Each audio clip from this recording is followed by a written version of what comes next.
Sa Congress ngayon may bagong palabas. Scripted ang lahat, utos to galing sa taas. Impeachment na eksena, manood lang kayo.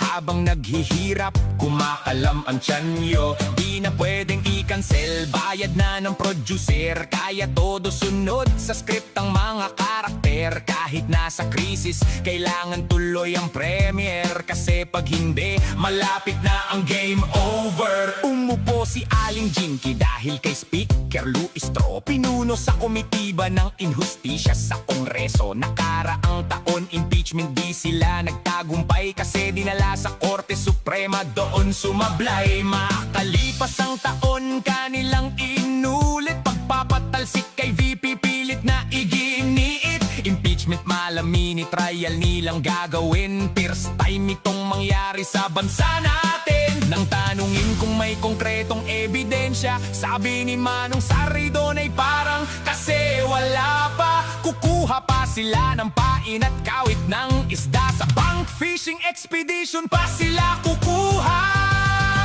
Mini trial ba to o palabas lang sa masa? Batas ba sinusunod o script na gawa-gawa? Senado ang trial, Congress mini trial eksena.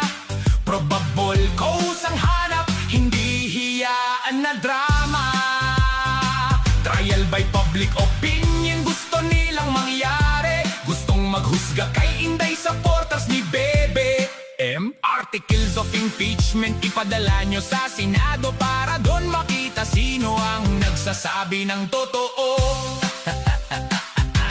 Ang nakakatawa, itong ating bidang mga buwaya. Hawak nilang witness, konbiktadong kidnapper pala. Isang kriminal na minsang naghasik ng krimen. Tapos sa kasinungalingan tayo papaniwalain. Mini trial, ngayon lang lumabas at narinig. Mga abogado nag-review kasi bago sa pandinig. Baka nakaligtaan nilang basahin sa saligang batas. Wala sa konstitusyon, parte lang pala ng palabas. Alam na mga buwaya na di ito uusat sa Senado. Kaya gusto nila ng bardagulan sa Kongreso. Basang-basa ni Inday ang script ng drama. Di lalapag ang agila sa entabladong gawa ng buwaya.